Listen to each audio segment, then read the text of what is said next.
You'll want to unmute, David. There we go.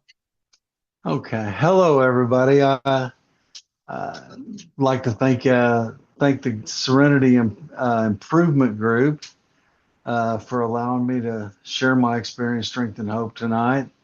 I think that's a great name for a group's Serenity Improvement. I think that's what those steps are all about when you get to step 9, 10, and 11. And this is where we live. This is where we maintain and where we grow. Uh, this is the program where we live. So like to say that I'm a recovered alcoholic. Uh, Main purpose of the book, it says we are more than 100 men and women who have recovered, that's past tense, from a seemingly hopeless state of mind and body. And so, because I believe in the steps of Alcoholics Anonymous and the program of Alcoholics Anonymous and the fellowship of Alcoholics Anonymous, and believe it so fervently, I haven't had to take a drink since July 23rd of 1986. And I'm so grateful for that because it's been a wonderful life, even with all of its ups and downs. And that happens. So I go to a home group. It's called the We Care Big Book Study Group. We're in Grove, Oklahoma, and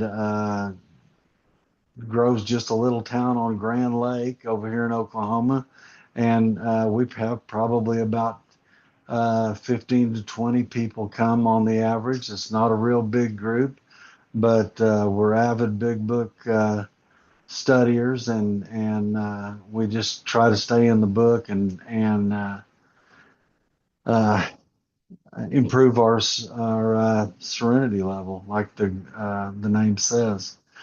So, just to start out, I grew up in Bartlesville, Oklahoma, where the big breadwinner there is Phillips 66 Company, and most of the kids that I grew up with, most everybody there worked for Phillips or had an association with them, and I really didn't. So the first thing that I started noticing about me and the other kids that I was going to school with was, of course, the finances. We didn't. I grew up with. Uh, it just seemed like less than kind of a thing, and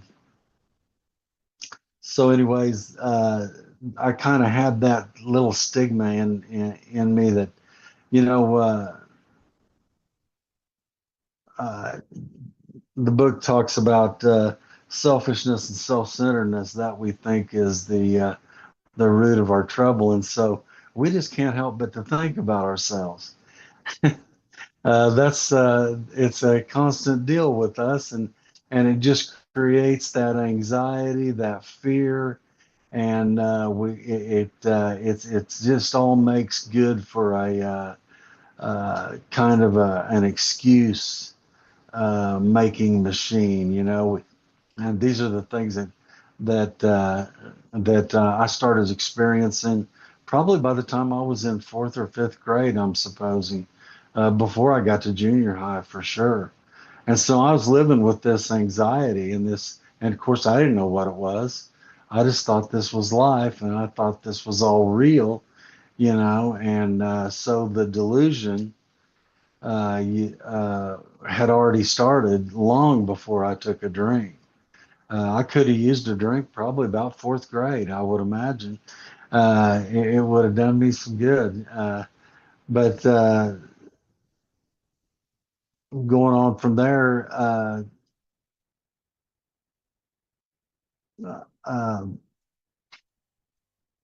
probably created a lot of I got to where I was making excuses for things, and my grades started kind of falling off. And so by the time I got into ninth, 10th grade, I found myself out on a county line with a couple of my friends, and they had some beer. And even though I had grown up with not a whole lot of money, I'd also grown up in a home where mom and dad were in the home. I always knew there was food in the house. I always knew that everything would be right if I was at home.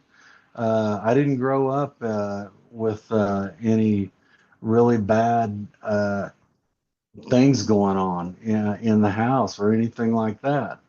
But when I got out on that county road with those guys that night and we started drinking beer, guess what happened? The same old thing that happens with anybody who's alcoholic.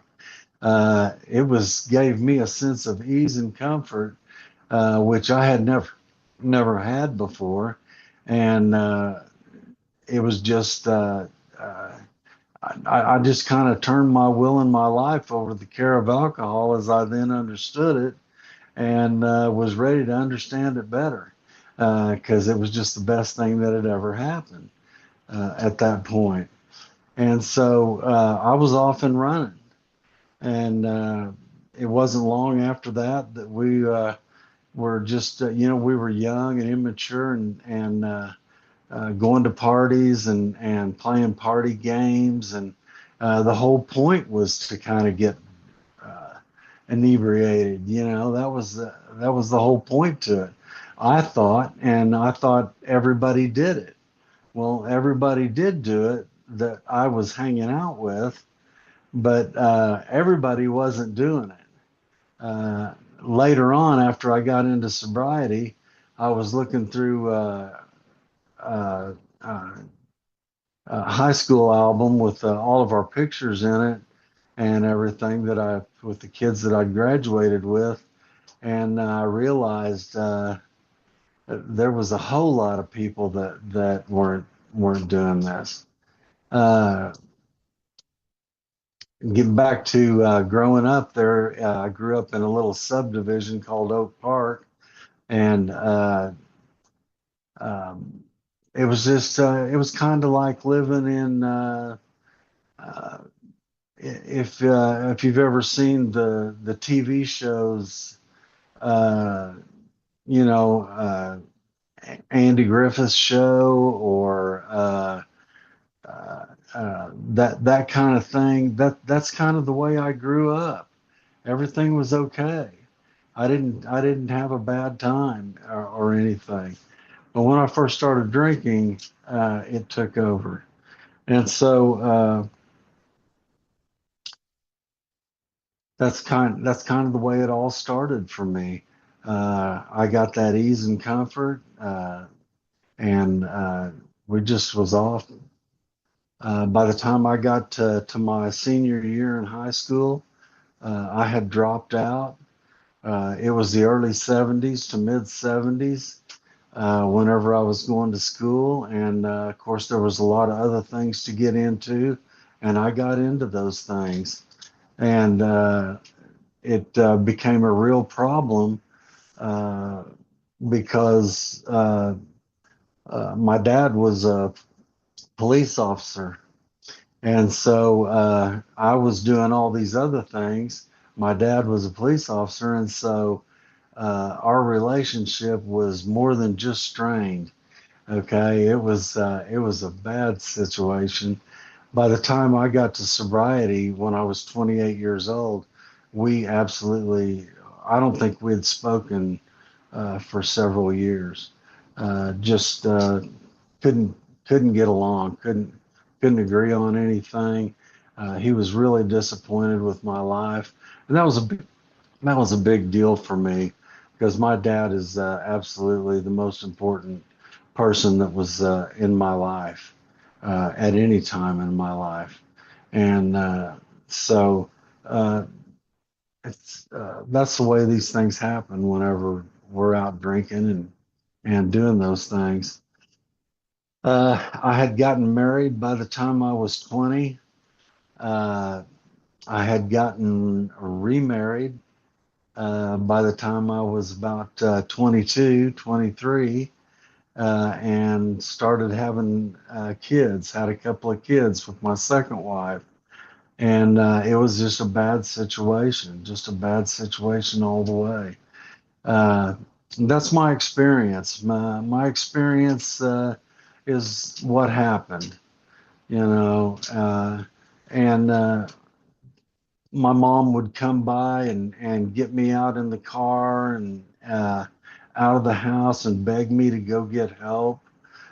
She told me, that they would get me help if I would just go get it, and I'd tell her, that Mom, I know this looks bad right now, but I'm going to be okay. I'm a survivor. I'm going to come out of this. And I had no idea what I was dealing with. I had no idea. I didn't understand alcoholism. I didn't know what it was. I certainly didn't think that I had it. I always thought that I was be able to get out of whatever it was that I was in. And of course, that never happens. Uh, it's a funny thing about alcohol and those things. Uh, they work so well for so long, and then it's almost like somebody flips a switch. All of a sudden, they just don't work anymore. And I had gotten to that point and spent the last 4 years of my drinking out there with it not working. I'd drink more and do more of those other things to try to achieve some kind of peace in my life, and it never worked. It never happened again. And once I started going down that path, I could hardly ever gain that peace and serenity that I used to get whenever I first started. Uh, so I always kept a job. I was able to do that, uh, but they always seemed to be jobs where uh, people didn't really. Uh, I wasn't being watched, and I was able to pretty much do what I wanted to do most of the time. And but the thing is it just kept getting worse and kept getting worse, and I got to the point. I remember this. The last days, I got to where uh, I couldn't feel anything anymore. I'd gotten to a really dark place, and I've never been there. I'd never been there before, and I've not been there since. I can't tell you. It was just a really bad situation that I was in at that point, and so I wouldn't get help. I finally came home one night from work after I had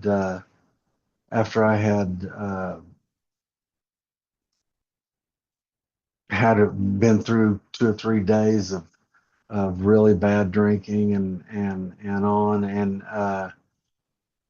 there was a guy at my house. Guy's name was Doug. I hadn't seen Doug in years, 7 or 8 years probably. And Doug had come over to my house uh, to see me and see if he could find some of those other things that we were doing at the time. And Doug was talking to me about these meetings that he'd been going to. And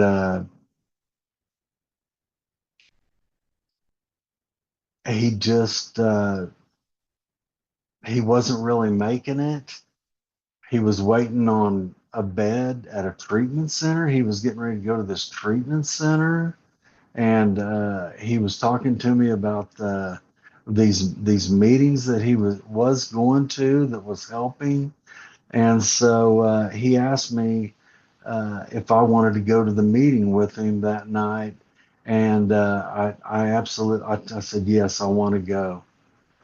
And I believe that whenever I told Doug that I was ready to go do that, to go to a meeting, I believe I made my decision at that point. It was just I was really looking because I knew it was my life that really needed to change. I needed to stop drinking and stop doing other things, but I knew that I wasn't living right because I had grown up in an honest, responsible house, and I had seen what that looked like, and I knew that I wasn't doing that, and so went to. Went with Doug to the meeting that night, and at first we find the fellowship, right? And that's what happened. I went to that place. These people were having this meeting. They seemed to be happy. They seemed to have direction, and that's really what I was looking for. That was really my uh, that's really what my bottom was about. I had lost all direction in my life. And so whenever I went to that meeting, and these people are talking about, I thought they would be talking about alcohol or drugs or something like that. And there was a little bit of that, but they kept talking about, it was the end of July and they were getting ready to go back to school, or they had gotten a new job, or they were getting married, or they were getting on with their lives. That's what I heard whenever I was there, and so I could relate to that. I could totally identify with that, and so I went to the meeting with Doug. Started hearing these people talking. The first thing I'm not a the first thing they did was open the meeting up, and they were passing these chips out. And so I asked Doug, what's the chips? And they get chips for, and so you can get a chip, you know. And so I got up and got a chip. I started listening to what they were talking about. The meeting was over with, and Doug told me, I think I need to go talk to my sponsor. And I said, what's a sponsor? Whenever I started drinking with those guys back on that county road, I started finding out everything I could find out about that kind of life, And whenever I got to the meetings, the same thing happened. I started trying to find out everything that I could, because I had made up my mind that I was going to do this. I'm so grateful that I came in, or that God brought me in, is what I really believe, at exactly the right time in my life, because I was ready. I was so ready, and I was ready for my life to change, not just to stop drinking. That I definitely needed to do that. Uh, so uh, I said, "Well, what's a sponsor?" And he said, "Well, it's the guy that takes you through the steps, guy that kind of shows you what's going on around here, that kind of thing." He gave a real, not really that great of a definition of what a sponsor is, but it gave me the idea that this was a place where I could get information. And I said, "So who's your sponsor?" And he said, "This guy over here." And he points at this guy, and this guy's a big guy, about 6'3". I mean, he looks like a it just impressed me, the way he was. And so I actually beat Doug over there and asked the guy if he would sponsor me. And so he said he would. And the guy's name was Tim. And Tim was a real, he didn't have a whole lot of time, but he really knew how to interject somebody into the program. He'd come and get me every night. Every night, Tim would come out to my house and pick me up, take me to a meeting. I never left Tim without him giving me a tape to listen to. This was a while back. We were listening to tapes, but he give me a tape to listen to, or he'd give me something to read, and he just constantly was trying to help me get plugged in. And so after about a week and a half, I went to him and I said, "Look, Tim, I really want to do this. Uh, but I don't know whether I'm going to make this or not because I had started going through withdrawal and I was having a lot of physical pain, and I was trying to go to work and stay at work, and I was really having a hard time. And he told me that I should probably try to get into a treatment center. And so uh, I went and I told him, I said, look, I'll talk to my boss about it. And so I went to work the next day, and I sat in there in my office for a couple hours, and finally I was just like, you know what, I got to go talk to this guy. I got to tell him what's been going on and tell him what I need to do. And if I lose my job, I lose my job. I that's it. I could see by then that if I didn't get this taken care of, nothing else was going to matter anyway. This had to be priority, and it has to. I work with a lot of guys these days, and have over the years, and the ones that don't seem to be able to make it, uh, that never becomes priority. That's got to, first things first. It's amazing how those little things are so true. And if I don't get this taken care of, the rest of it's not going to matter anyway, because it's going to take it. It's going to take it. I'm never going to be able to build a life as long as I'm doing that. And so I just went in and just poured my heart out to my boss at that time, told him what had been going on, what I wanted to do. And it was like the second miracle that had happened. Uh, his his sister had died of alcoholism. He understood alcoholism very well, and he knew what was what the situation that I was in. And so he he got this the book out and showed me where uh, I have insurance. You can go to. I didn't even know I had insurance. I'd been working there for 2 years, and I was just I guess I signed it up whenever I got there or whatever. But I wasn't paying any attention to anything, and so he showed me where I'd never used insurance. I just I thought every bad day was just a bad day, in my life, just a regular, normal deal. So he showed me where I could go to treatment, where it would uh, uh, pay for so much or whatever. That whenever I got back, I'd have the same job.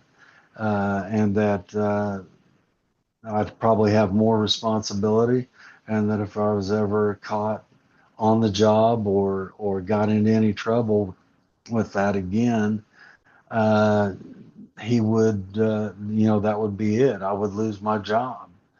And so I got that chance, and that's all I really wanted was that chance, And so at that point, I had started a little bit of a prayer life. I'd been saying my third step prayer, and I'd been reading the things that Tim had given me, and was listening to speaker tapes, and I was really trying to absorb as much of this as I could, and going to meetings every night. Tim would take me to a meeting every night, and so I went to this treatment center, and you went to a meeting every night at this treatment center, and you had treatment every day, and it was a 30-day treatment, and I started learning about. I always thought that I had been this really honest, responsible kind of a guy, and of course I hadn't. You can't, and be an alcoholic. There's no way that you can do that, and when you're constantly trying to explain yourself and you don't know what you're talking about, the only way to do that is to lie, and it's because you don't know, but you're making stuff up anyway. And I was just living in this delusional world because I had started believing a lot of this stuff. And so I started learning a lot about honesty, about open-mindedness, and my willingness was obvious. I was ready to do this, and so in the treatment center, they of course went over the first three steps with us, and I was really studying step two. I was really, I'd always believed in God. Uh, I couldn't understand why I couldn't have a relationship with Him. There had been several times in my life where I had wanted to have God in my life and had tried to. I can remember being 13 years old, going to uh, this church, and going down front and saying all the things that they tell you to say, and I expected for something to happen there, like some kind of like God was going to be my partner or something at that point, and of course it doesn't. Uh, Believing that there's a God and having a relationship with God was two different things. And I thought I could achieve that. I thought I could make that happen. But that's not the way it works. I started learning about having a personal relationship with God whenever I started working inventory steps. That's when I started learning how to about acceptance, about trusting God, learning how to trust God with the parts of my life on a daily basis, and I got rid of some big things while I was in there, and kept going to these meetings. I'd go to these meetings, and these old alcoholics were in these meetings. There was this old guy in the meeting. His name was Fred, and Fred Fred actually looked like Boris Karloff. I mean, if you know who that was, he did the old horror movies, and he had this white hair that just stuck straight up about 2 inches off of his little skinny skull, and uh, Fred would come over to me after the meetings, and he'd tell me things like, David, you really remind me of Douglas Fairbanks, and I'd be like, Fred, what are you talking about? What are you? I thought Fred had stayed out in the sun too long. Actually, I didn't know whether he was fried or what was going on with Fred. But he would tell me things like that. And of course, back then, I had hair down to my shoulders and kind of a beard and a mustache. And Douglas Fairbanks used to make the old swashbuckler movies, like an old pirate or something like that. And so he would come up and tell me stuff like that, and then he'd just walk off. And after about two or three times like that, I started listening to Fred in the meetings because I had to figure Fred was interesting to me. He really got my attention. And so Fred would talk about living the adventure, throwing yourself, you know, to the wind and just keeping an open mind and uh, following yourself wherever it took you, that kind of stuff. And I would tell the guys that I was going to meetings with after the meeting, man, did you hear what Fred said tonight? Because Fred was talking to me, I was hearing him, and it's amazing how God puts people in your life that maybe some other people can't even, because these guys would be like, man, don't listen to Fred. Fred's crazy. I mean, hey, look at him, and but I would just kept listening to Fred, kept listening to Tony, Willie. Uh, I think Alcoholics Anonymous was the first place that I went in a long time where I paid way more attention to the men in the room than I did the women, because I'd always been that way, and just listening to the men, watching the way they dressed. It was 1986, and when you went to an Alcoholics Anonymous meeting in Bartlesville at that time at the Big Book Study Group, uh, these guys came into the meetings, and you could tell they'd been home after work. They took a shower. They they were dressed up a little bit, not like dressed up, but they just it was different then. To me, you can go. It was that kind. It was an event. When you went to the Big Book Study Group in Bartlesville, it was like an event. There'd be 40 to 50 people in there, and there was only about 35,000 people in town. But people would come from out of town on Monday and Thursday night to come to the Big Book Study Group in Bartlesville. That was my home group. That was my first home group. And it was a 2 hour meeting on Monday and a 2 hour meeting on Thursday. And on Mondays, they studied the big book. And on Thursdays, they studied the 12 and 12. On both nights, they had a beginner's meeting that didn't go past the fourth step. And then it would start over. And when uh, it was just when you got your first chip there, whenever I got my first chip, it was a 1 year chip. These people were fairly serious about sobriety. I mean, really. And so I'd go to those meetings on Monday and Thursday nights, and I'd go to other meetings uh, during that time. But anyways, I'm in treatment. I'm doing some 4 step inventory work. Uh, And finally, one afternoon, it was a Thursday afternoon. It was right around 2 o'clock, 2:30. I remember exactly where I was, what was going on, and I was doing some inventory work. And I'd just been so blatantly honest at that point that I let go of some stuff, and I had a surrender experience that afternoon. Everything changed that afternoon as far as my motives go, those kind of things. And And I know that I had a spiritual experience that afternoon. Uh, I've learned many things before and after, uh,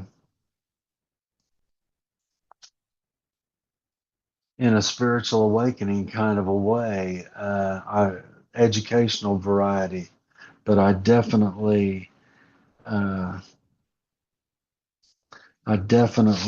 had a spiritual experience that afternoon. Um, so, anyways, things changed for me that day, and they've been the same ever since. I got out of treatment, went back, worked that job for 2 more years for this guy, and a couple of years later, I met Cheryl uh, through starting a meeting. It was actually an NA meeting. Uh, they called me from down at the alcohol and drug center because I was single and I was just going to everything and into everything. And they wanted me to go over to Pahuska, which is a little town uh, west of Bartlesville, probably about 25 miles. They wanted me to go over there and start an NA meeting because there was a bunch of young drug addicts that were going to the AA meetings, and they were driving all the old AA guys crazy over there, and they didn't want to they didn't want them in there. So this was in the 80s, so it was a big deal back then. It's still a big deal, but and I respect it. I totally respect it. But I went over and started a meeting over there on Wednesday nights, and I knew there were going to be females going to the meeting, and so there was about nine guys and gals over there that wanted to start this meeting, and so I'm going to all these meetings around Bartlesville and Tulsa, and I picked this one girl out of this meeting to go over and start the meeting with me, and she says. That'll be fine. Uh, I actually have an amends that I need to make over in Pahuska. I said, great. We'll go over there. You can make the amends. I'll set the meeting up. We'll have a meeting. Blah blah blah. And she comes back and tells me that she thinks this girl's going to come next week. She said, I've never had a meeting with this. This girl was my sister-in-law. We have hated each other forever, and I just had a meeting with her that I can't believe I had. It was amazing. And so she brings this girl to the meeting the next week, and the girl is Cheryl. And so that's how I met Cheryl. We were just doing our working our steps, doing the next thing, and I had about 2 years at that point, so I guess I was wondering how I could mess up my sobriety or whatever, but I had everything but a girlfriend, so that's what's next. So anyway, me and Cheryl went to treatment, and we she when she got back from treatment, we started going to meetings together and started dating, and that was in June, July uh, of '88. And February of '89, we got married, and we've been married ever since. So if I want my life to change out here, my life in here has to change. I could never have stayed married this long. There's no way. There's I worked in the same industry uh, for over 25 years. I couldn't keep a job for more than 3 or 4 or 5 years at a time, Five but those are minutes, the David. symptoms. 5 minutes. Okay. Uh-huh. Okay, doke. But that's the that's the symptoms of my life lived in sobriety, and that's really what I was looking for. I was looking to for abstinence, but I knew that I wasn't living right, and God's just had a great life for me. I feel like I've kind of stumbled along here. This is my first time on Zoom or to have anything to do with it, so it's been a little different. But I really appreciate you all giving me the chance to share what God's done in my life. It's been a great deal, and I appreciate it. Thank you so much.